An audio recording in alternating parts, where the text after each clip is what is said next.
Olá pessoal, sejam bem-vindos a mais um vídeo do canal Nosso Dinheiro, Genésio Vasconcelos. Hoje eu estou aqui para falar com vocês, pessoal, sobre um assunto que eu conversei esses dias agora com uma amiga, que inclusive ela segue aqui o nosso canal, e ela disse: Genésio, quero tirar uma dúvida contigo e depois tu pode colocar lá no canal para ajudar o pessoal também. Então vamos lá, né? Vamos trazer o caso dela aqui para todo mundo. De repente a dúvida dela pode ser a dúvida de mais alguém. Bom, foi o que aconteceu. Essa minha amiga, ela teve um problema, ela mora em casa, né? E teve um problema na casa dela de vazamento e precisou fazer não só o conserto do vazamento, mas esse conserto envolveu um gasto maior, mais específico, com construção civil, né?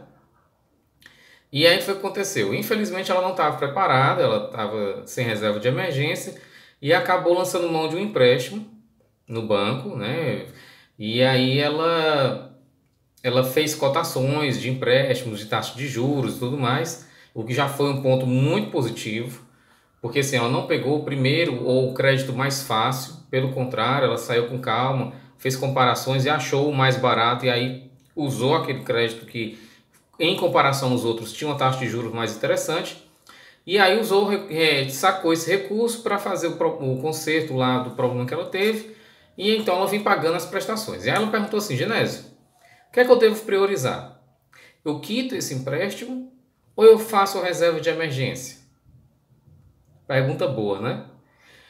Bom, e aí, pessoal, o que eu vou falar aqui, tá? Alguns podem discordar, por favor, fiquem à vontade para discordar. A gente está aqui, ninguém é dono da verdade, mas eu passei a minha visão para ela, né? Qual foi a minha visão? Minha visão é a seguinte: primeiro, o empréstimo que ela fez foi de um fato pontual, né? Não foi para pagar contas correntes, ela pagou, não foram as despesas comuns que ela tem, ela pagou por um fato infortuito que apareceu e ela teve que resolver de forma urgente, tá? Isso já é um ponto positivo para ela, porque isso mostra que o orçamento dela para as despesas comuns estava ok, tá? O único problema é que ela paga as contas, mas não conseguia fazer a reserva de emergência, então tem que fazer um ajustezinho aí para ter uma reserva de emergência, mas vamos lá, vamos chegar nesse ponto. Então tá, primeiro ponto, ela não fez empréstimo para pagar contas mensais, tá? Foi um fato pontual. Beleza. Ponto 2. O orçamento dela conseguiu comportar a parcela do financiamento, do empréstimo, tá? Desse empréstimo que ela contratou. Isso é também muito bom, porque o que acontece? Como ela conseguiu absorver essa parcela dentro do orçamento dela, ela não precisou se endividar mais ainda. Ela fez um ajuste no orçamento dela e encaixou aquela parcela, e agora ela consegue pagar o mês a mês ali junto com a parcela do financiamento. Então isso é muito bom. Diante desse quadro, o que foi que eu falei para ela? Eu digo: olha, já que você fez um empréstimo por um fato pontual, 2, você está conseguindo pagar a parcela desse empréstimo, mas tem um terceiro ponto aí que é bem crucial, que é o fato dela não ter reserva de emergência.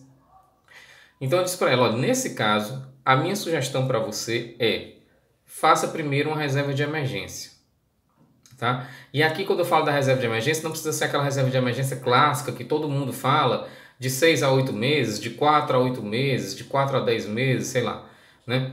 É uma reserva de emergência mais emergencial, eu diria assim. Por que que acontece?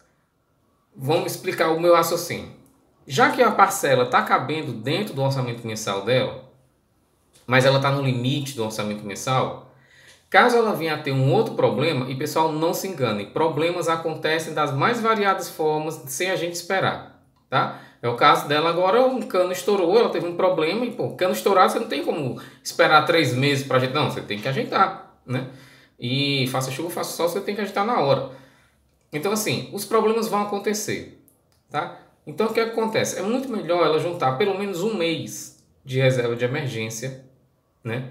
E aí, juntado esse um mês, ela guarda esse valor e começa então a abater mais fortemente esse empréstimo, que é o tempo também que ela vai pagando o empréstimo devagarzinho e vai formando a reserva de emergência. Na hora que ela tiver um mês de reserva de emergência, para ali aquela reserva de emergência, tá? Que é realmente bem emergencial, é uma reserva curta, mas já dá para muita coisa.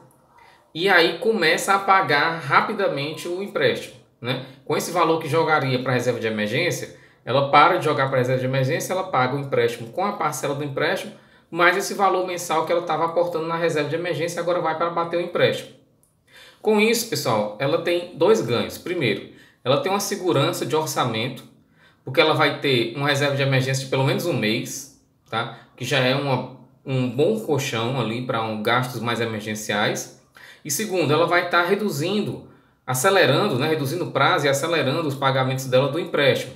Com isso, muito provavelmente ela vai reduzir os juros que ela vai pagar. Nos juros que eu falo, no juro total, tá? Porque você reduz o prazo, então muito possivelmente ela vai estar reduzindo o juro também. Então ela vai ter um empréstimo, entre aspas, mais barato, porque ela vai pagar mais rápido e não vai pagar tanto juro quanto comparado se ela fosse durar todo o tempo que ela contratou o empréstimo, tá? Então assim, qual o resumo da live de hoje? Do vídeo de hoje, né? É o seguinte, pessoal. Se você se você precisou contratar um empréstimo para resolver uma coisa emergencial, contrate, mas primeiro faça uma pesquisa e não contrate o primeiro empréstimo que você vê na sua frente, não. Faça uma pesquisa, dá para fazer uma pesquisa rápida na internet, nos bancos, e aí você contrata aquele que for mais interessante para você, tá? 2. Adequa urgentemente o teu orçamento para pagar aquela parcela mensal ali do empréstimo. Essa daí você não pode atrasar de maneira alguma, porque o juro é muito alto caso você atrase. Então, readequa os teus gastos e põe ali aquela parcela. 3. Trata de fazer uma reserva de emergência. E aí é readequar os gastos de novo. São duas adequações, é pesado, mas dá para fazer, tá? Você puxa mais ainda o orçamento e aí você começa a pagar não só o empréstimo, como reservar um valor para a reserva de emergência. Fez um mês da reserva de emergência, aquele valor que estava sendo jogado para a reserva de emergência passa a ser jogado para o empréstimo. E aí você tem agora duas fontes de pagamento do empréstimo, a parcela mais aquele valor adicional da reserva de emergência, e aí você encurta o prazo de pagamento do empréstimo e sana essa dívida aqui que você tem. Com isso, você volta a alocar o recurso na reserva de emergência para formar aquele colchão mais macio, digamos assim, de pelo menos 4 meses, tá? Pelo menos 4 a 6 meses é um período bastante ideal. Feita a reserva de emergência, a gente fica mais tranquilo para respirar, para tomar algumas decisões que são mais emergenciais nas nossas vidas, tá bom? Não sei se já aconteceu com vocês, mas espero que o conteúdo tenha sido útil, tá? Foi uma conversa de mais de meia hora que a gente teve, eu estou aqui resumindo bastante. E caso você tenha gostado, comente, compartilhe esse vídeo com alguém que está passando por uma situação parecida.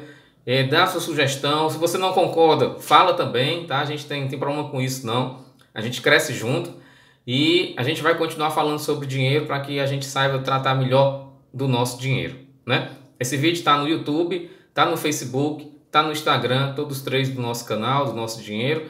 E aí você fica à vontade para compartilhar, para comentar, para dar dicas e sugestões.